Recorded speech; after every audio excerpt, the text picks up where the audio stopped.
Commentary Booth is a show for media lovers by media lovers just like you. If you want to support the show, go to pariomagazine.com.au.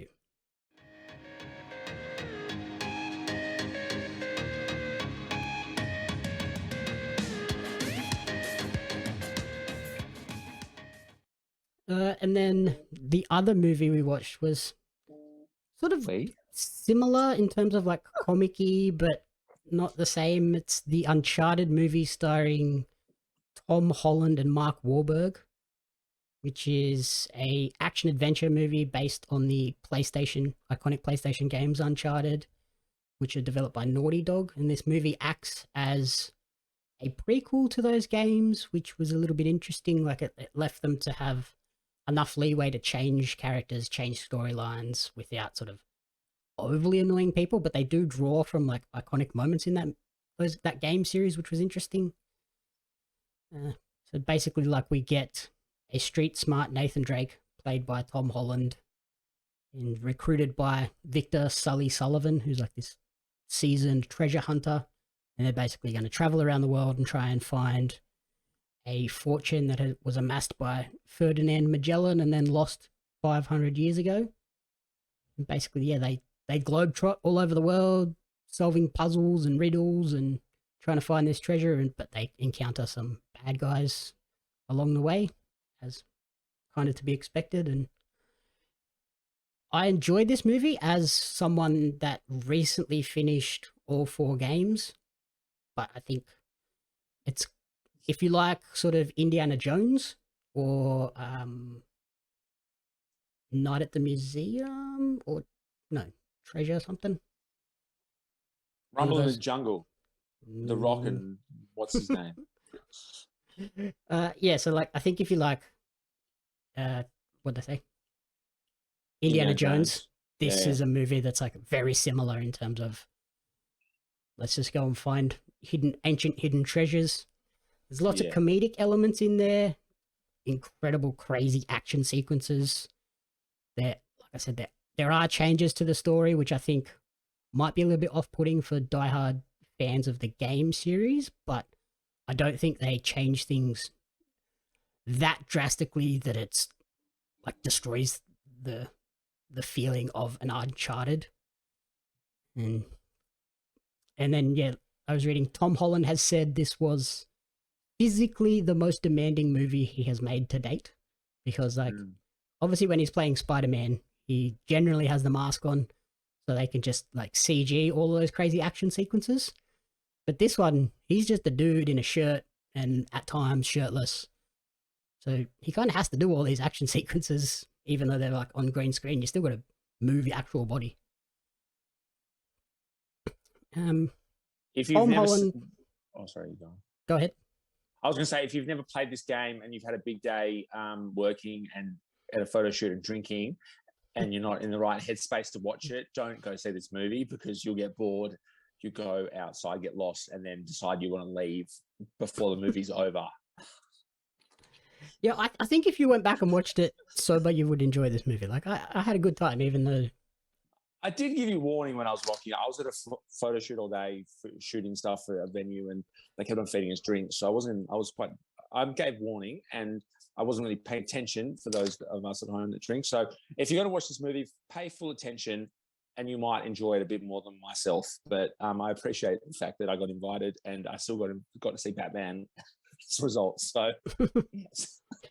Yeah, in terms of like the cast, Tom Holland is like as charismatic as ever. He's such a good actor. Like I think he's really sort of underrated in terms of just how charismatic and how much you just enjoy this guy on screen.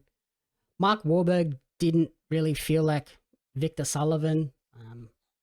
He kind of just felt like Mark Wahlberg as Mark Wahlberg, action hero. Do you reckon it was just a name that they drafted in to try to be like, oh, this is a big name? I think so. I think they were just like, who can we put alongside Tom that has like kind of action credentials? Yeah, Mark Wahlberg. Didn't even need him. Like after the fact, Spider. I don't think they obviously realized how big Spider was going to go, but like from what I've like people saying, it's like Spider. He had all the same stunts from Spider-Man. He was obviously him, like as you said, like shirtless as well. They could have drafted him like someone like a lot smaller, save some money, and it still would have like came out at the perfect timing after Spider, which Spider-Man's like the top 3 movies ever grossing now, like isn't it? It's number 2 or something. So it came out at the right time, and everyone's gonna be like, "Oh, I'll flock to see this." And yeah, I think just because this one has been sort of under production for quite a long time. Obviously, they didn't realize how big Tom Holland was going to be, so they wanted a second big name to give this movie a bit of lift. But yeah, now that Tom Holland is massive, they probably could have got away without Mark Wahlberg. They should have got Colin Farrell in it. He would have been great. Just cover him in makeup, put a fake mustache on him. Good to go. I might have to rewatch The Gentleman tonight, though. Speaking of Colin Farrell, I've changed my mind on Joker. I need to rewatch my favorite movie. Yep. Antonio Banderas as the bad guy was really good. And then probably my favorite part of someone that played all the games was the little surprise cameo of Nolan North, who was the voice actor for Nathan Drake in all the games. Oh, cool. He randomly pops up on a beach. He's like, "Oh, you look like you've had a hard day." And Tom goes, "Yeah," tells him what's happened. And then Nolan just goes, "I had a similar experience one time," and then walks off. I was like, that is incredible. So good. And then in terms of like the gross for this movie, as of February 27th, they've taken in $226.4 million after spending roughly $90 to $120 million. So I will be stunned if we don't get more of this, because that's double their money. Question: when you say they spend 90 to 120, is that including marketing? Because I know I heard somewhere that if you spend $10 on a movie, you spend $10 on marketing. Mm-hmm. So they spent what, 45 to 60? Oh, quick math. Call me Big Shaq. So they spent 45 to 60 on the movie, and then they spend 45 to 60 on marketing and advertising, and then I'm in the wrong industry. I think in the movie industry. Yeah, imagine your advertising budgets. Yeah, jeez. You'd be able to do whatever you wanted. I did a budget today for something for $500. I was like, oh, that's a lot of money. I don't know if that'd be a good return. That'd be like, oh, I spent $500 on getting a coffee for someone for a movie. Like, wow. Yeah. That's Tom Holland's hair product budget for the set. One personal training session for Tom Holland. Well, when he takes his top off, I was like, whoa. Yeah. Wow. It's one of the things I remember about the movie. Like, holy cow, Tom, what have you been doing? Take your shirt off more in Spider-Man. But yeah, this is the first feature film production by the newly created PlayStation Productions film arm of PlayStation. So they've made this. I believe they have another movie project that I don't think they've announced, sort of marinating until they announce that, but they have announced a HBO show based on the Last of Us game, which when it comes out, they pushed it back to 2023. When that comes out, I think that could be one of the biggest shows on HBO. Like, that is such an incredible story in that game. If they do that justice in the TV show, which from all the screen grabs and stuff we've seen so far, that's going to be a fantastic show. Like, it'll be Walking Dead, but much better, like in terms of character development and story wise. Yeah, nice. A couple of other trivia things that I found out in the movie: Sully is given a cat by Nathan Drake, but Mark Wahlberg has cat allergies, so I'm not sure how they managed to get around that when they were filming that. I guess it's a CG cat. No, fun fact: there are cats around that people that are allergic to cats can hang out with. So I don't know what it is, but there are certain cats that are like, I don't know what they call it, but yeah, so like you can hang out with them. And then also sometimes I've got like people in my life that were allergic to cats, but my old Burmese cats, like Ali and Will, were not allergic to. So there are some cats around, but yeah. Okay, maybe that's what it was. They found a hypoallergenic cat. Yeah. That's so you're a lot smarter than me. That's what they are. And then also in the opening sequence, we see Tom Holland working as a bartender.